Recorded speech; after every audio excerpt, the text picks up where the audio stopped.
दो लोग चोरी किए हुए पैसों के साथ एक अजीब सी जगह में कैद हो जाते हैं। एक ना खत्म होने वाला लूप, वो बुरी तरह वहाँ फंस चुके थे। फिल्म की शुरुआत होती है एक बार से, जहाँ जोसेफ नाम का एक आदमी अपनी बहन सिडनी का इंतजार कर रहा था। असल में इन दोनों ने $7 मिलियन लूटे। पुलिस इनके पीछे है, इसलिए अब इन लोगों को कुछ टाइम के लिए छुपना था। सिडनी ने ये काम इसलिए किया क्योंकि उस पर कर्जा था। वो इन पैसों से अपनी बेटी को एक अच्छी जिंदगी देना चाहती थी। जोसेफ के पास एक प्लान था। वो कहता है, मैं एक औरत से मिला था एक बार, उसके पास एक घर है जो पास वाले ही गांव में है। वो घर बहुत टाइम से खाली पड़ा है, हम लोग वहाँ छुप सकते हैं। जब सब शांत हो जाएगा तो हम लोग अपनी पुरानी जिंदगी में वापस लौट आएंगे और लूटे हुए पैसों से एक बेहतर जिंदगी भी जी सकेंगे। बस कुछ दिनों की तो बात है। दोनों इस बारे में बात कर ही रहे थे कि तभी पुलिस के सायरन की आवाज आती है। इसीलिए दोनों बाहर से निकलकर पास के जंगल में चले जाते हैं, जहाँ ये अपने कपड़े बदलते हैं और तालाब में पुराना सामान डाल देते हैं। दोनों के पास गन्स थी और अब ये उस घर की तरफ निकल पड़ते हैं। सिडनी को अपने भाई पर बहुत यकीन था। खैर जल्दी ही दोनों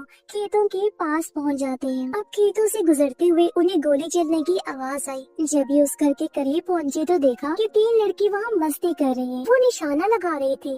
सिडनी गन लेकर बाहर आती है और उन्हें वहाँ से जाने के लिए कह रही थी। वो लड़के सिडनी से नहीं डर रहे थे, लेकिन जैसे जोसेफ दूसरी तरफ से आकर गोली चलाता है, वो लड़के वहाँ से भाग जाते हैं। जोसेफ सिडनी से कहता है कि हमें जल्दी अंदर जाना चाहिए, जिसके साथ ही दोनों घर में घुस आते हैं। घर काफी पुराना था, ऐसा लग रहा था कि बहुत टाइम से यहाँ कोई भी नहीं रह रहा। सामान भी बिखरा पड़ा था और जमीन पर गंदगी। अब एक बात मैं आपको बताती चलूं कि जिस इंसान ने जोसेफ को ये घर दिया, उसने इसका राज भी बता दिया था। राज ये था कि इस घर में टाइम ट्रेवल होता है, यानी इंसान किसी भी टाइम जैसे कि पास्ट या फ्यूचर में जा सकता है। सिर्फ यही नहीं, बल्कि वो इंसान दूसरी दुनिया में भी भेजा जा सकता है। जोसेफ ने सोचा कि अगर वो यहाँ कुछ टाइम बिताएंगे तो शायद चोरी का नामो निशान ही मिट जाए। अब जोसेफ को इंस्ट्रक्शंस दिए गए थे, यानी कुछ जरूरी बातें उसे बताई गई थी। घर में 2 पुरानी घड़ियां थी, जिनका टाइम इंस्ट्रक्शंस में दिए गए हिसाब से सेट करना था। अब तभी पुलिस सायरन की आवाज आती है।